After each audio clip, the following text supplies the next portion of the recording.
Seeing that Injustice 2 is getting its Legendary Edition, it means that there are no further DLC fighters for that game, and the most NetherRealm Studios will do for it now is likely just do updates to balance things out in between all the characters. Which means we can finally let the hype for Mortal Kombat 11 begin. So far, I've looked at the possible characters that could return that were playable in MK9 and MKX, and no, that wasn't my roster wish list. I looked at characters who deserve a second, gave my thoughts about my favorite Mortal Kombat character, Molina, returning, as well as counted off all the characters who have been dead throughout the games and the comic series. So go watch those if you haven't already to get caught up. And on this episode to the journey to Mortal Kombat 11, we are going to have a bit of fun and look at the possible guest characters that might be DLC spawn. So this is just my opinion on characters I believe should be guest characters as DLC.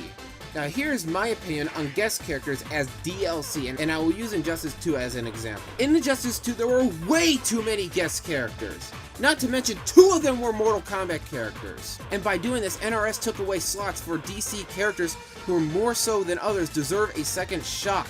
Why put in Raiden of all people when they could have put in Killer Croc, Ra's al Ghul, or hell, anyone? That being said, I would hope in MK11 that there are only 2 or 3 guest characters, and then all the other DLC characters are Mortal Kombat characters that are either dead, which would give them a second chance to be in a new MK title, or are a character that didn't get a chance to be in a Mortal Kombat game from the 3D era. Plus, this is all just for fun, guys, so don't take it too seriously, unless these become true. So for this video, I looked around and tried to come up with the most possible character spawn that will be added to spawn DLC in MK11. I will even try and come up with one exclusive guest character for both PS4 and Xbox. And for this, I will not be adding guest characters spawn who have already been in a Mortal Kombat game. So sorry Kratos, Freddy Krueger, Jason Voorhees, Predator, Leatherface, and the alien Xenomorph. You all had your shot. And no, guest characters' ladder endings are not canon. Stop it. Spawn! So let's begin. Spawn! Do you get it yet? We have all said it, and we have wanted Spawn in an MK game for years. Hell, people even wanted him in Injustice 2. But in that setting, he wouldn't be used to his fullest potential. I mean, imagine him in Injustice 2. He would probably have many mid to long range attacks, and would probably have a great super and awesome gear. But if he were in Mortal Kombat, he'd have an X-ray allowing him to go all out with how brutal he can be, and 2 fatalities to really finish off his opponent. I don't really think there's been a more requested guest character to be in Mortal Kombat other than Spawn. You all happy now? We talked about Spawn. Good. Now before we go on to other guest characters, I'm going to come up with 2 possible guest characters that are exclusive to both PS4 and Xbox. For the Xbox exclusive, why not have a Gears of War character, whether it be one of the good guys or one of the locusts? Killer Instinct got General Ram? Whichever. So why not add another Gears character to the MK game on the Xbox side? Just imagine a fatality where they're using the chainsaw gun. Sadly, the biggest problem for that type of character though is they might be a heavily ranged type character. And now for the PS4 exclusive character, I would pick a Bloodborne hunter. Just any hunter. Father Gascoigne, Ellen the Crow, Garmin the First Hunter, Simon the Herald. Again, any of these would be great for a Mortal Kombat game. The hunter could have an ability that would be like the parry. Using the gun can be a counter move into a grab that replenishes a small amount of health, like it works in the Bloodborne game. Give the hunter a badass X-ray and some really unique fatalities. One could be he could knock down his opponent and then put the blunderbuss to the other skull before pulling the trigger, blowing their brains all over the place. I think if they did exclusive characters for each platform, then the Gears character and the Bloodborne characters would be absolutely perfect. And those are the 2 console exclusives I came up with, so let's go back to other guest characters from other sources. Michael Myers. Seeing that we have had several horror icons in MK9 and MKX, why not add another, put in a nearly indestructible, silent, William Shatner mask-wearing murderer? I could see him almost acting like Jason in some ways, his ranged weapon being him throwing his knife. And maybe even for his fatality, he crushes the opponent's head, or carves them right down the middle, making their guts all fall out of them. Seeing that NetherRealm Studios has been putting horror movie characters in their MK games, it wouldn't surprise me if they continued their trend in MK11. Another character I thought that would be really easy for NRS to put into a Mortal Kombat game would be Pumpkinhead, because it would just be a reskin of the Xenomorph, and all they really have to do is come up with some unique abilities.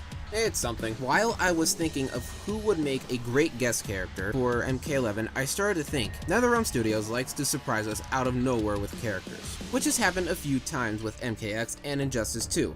I mean, we didn't expect Teenage Mutant Ninja Turtles or Leatherface. So looking through WB's library of games, I noticed that there was a recent VR experience that was made by WB for a recent movie. So it wouldn't surprise me if Pennywise is a guest character to be put in Mortal Kombat 11. It would be something that nobody would see coming, and I bet that they would have all the fun in the world coming up with combos and abilities for him. And of course they would implement balloons in the fight, or even the fatality somehow, because, you know, balloons are scary, yo.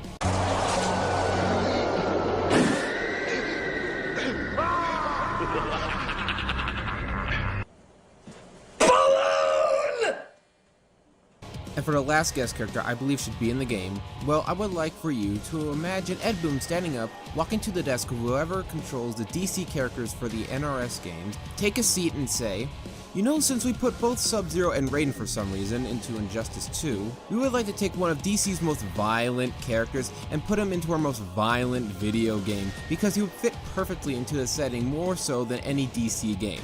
You know, of course I am speaking of the Joker, right? We are talking about the guy who shot a police officer that was in a room full of babies and just left them there completely alone. Don't worry, the babies lived. The Joker who had beaten and tortured every iteration of Robin into either going a bit crazy or to death. He sprayed Superman with fear toxin, making him think that Lois Lane was Doomsday, which Superman proceeded to fly Lois Lane, still thinking she was Doomsday, into space, killing her and the child that was still inside of her. And then Superman proceeded to kill Joker right in front of Batman. The Crown Prince of Crime, who always wants a situation to go out with a bang. He would fit perfectly into a Mortal Kombat game if NetherRealm Studios was fully allowed to go all out with his X-ray fatality, brutality, and any other type of ality that they would put into Mortal Kombat 11. I mean, how is it fair that Injustice 2 got Sub-Zero and Raiden for some reason, but Mortal Kombat games don't have any DC characters? And before you say it, no, Superman and Batman would not fit in a Mortal Kombat game. They are good guys. They don't kill. Usually. Also, MK vs. DC sucked, but that was because it was rated T for teen, so they couldn't go all out, just to get it out there again. Out of all the DC characters, I think the Joker would fit perfectly into a Mortal Kombat setting, using his laughing gas in a brutality, making his opponent have a huge smile on their face as they slowly die while they laugh their asses off. A acid pie to the face that makes their skin slowly melt away as they scream till their very last breath. An X-ray where he bashes them over the head with his crowbar while laughing maniacally. The Joy Buzzer, for when he EXs it, it fries his opponent to a crisp for a toasty brutality. A fatality, where he introduces you to his friend the crowbar before putting a stick of dynamite in their mouth and watches them explode, making it rain blood and bits and pieces of those so-called fighters. Do you get it yet? Joker would be one of the best guest characters out of all those other DC characters. Deadshot and Deathstroke? Ha! Those characters are for people who have no skill or are too afraid to actually fight. You know why he uses a knife? Because guns are too quick and are for cowards. You can't savor all the little emotions. He'd make an explosive entrance, let alone an exit. He'd be the most unexpected guest character to be in a Mortal Kombat game ever. And do you know why I think he'd be in a Mortal Kombat game? After being in that travesty MK vs. DC and not being used to his fullest potential, some people just want to watch the world burn. Anywho, those are all the guest characters I think should be in Mortal Kombat 11, and if any of these characters were to make it as a guest character, I would be extremely surprised, especially the Joker. I would like to hear what guest characters you guys would like to see in Mortal Kombat 11's DLC, and I would like to know if you guys agree with my picks for guest characters as well. Thank you all so much for watching. Please follow me on Twitter at MIKombat for future updates on future videos. And next time on the journey to Mortal Kombat 11, I will be talking about what I think will happen in the story mode, which will ultimately dictate which characters will appear in Mortal Kombat 11's roster. Until next time.